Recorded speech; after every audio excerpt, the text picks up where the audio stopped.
දකුණු කොරියාවේ ශ්‍රී ලාංකික ශිෂ්‍ය සංගමයේ විසින් 10 වෙනි වරටත් පවත්වනු ලබන අවුරුදු උත්සවයේ ඉඳන් තමයි අපි අද සම්බන්ධ වෙන්නේ. අපිත් එක්ක ඉන්නවා 2026 දකුණු කොරියාවේ ශ්‍රී ලංකා ශිෂ්‍ය සංගමයේ සභාපති තරිඳු දිල්ෂාන් සහෝදරයා. තරිඳු අපිට කියන්නකෝ දකුණු කොරියාවේ ශිෂ්‍ය සංගමයේ ශ්‍රී ලාංකික ශිෂ්‍ය සංගමයේ විසින් කුමක් අරමුණු කරගෙනද මේක පටන් ගත්තේ, මේක ඉතිහාසය අපිට පොඩ්ඩක් විස්තර කියන්න.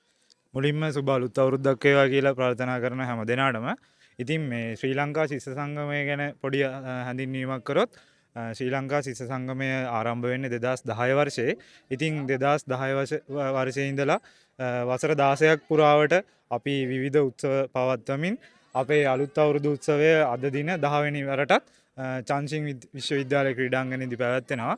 ඉතින් මම ශිෂ්‍ය සංගමය ගැන පොඩි හඳුන්වීමක් කරොත් මේ අපේ ශ්‍රී ලංකා ශිෂ්‍ය සංගමයේ දැක්ම කොරියාවේ සිටින ශ්‍රී ලාංකික සිසුන් එක්සත් කරගනිමින් ඔවුන්ගේ නිර්මාණාත්මක හැකියාවන් සහ හොඳ මානව ශිෂ්ටාචාරයක් සමගින් කොරියාව තුළ ශ්‍රී ලංකාවේ අපේ කීර්තිනාමය වැජබෙන්න කටයුතු කිරීම තමයි අපේ දැක්ම.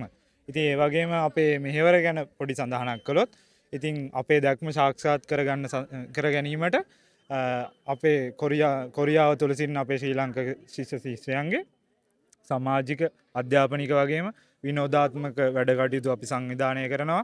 අද ඒකට තියෙන හොඳම උදාහරණයක් අපේ සමාජීය සහ විනෝදාත්මක වැඩ කටයුතු සිදු කරගෙන යාමේ උත්සවයක්.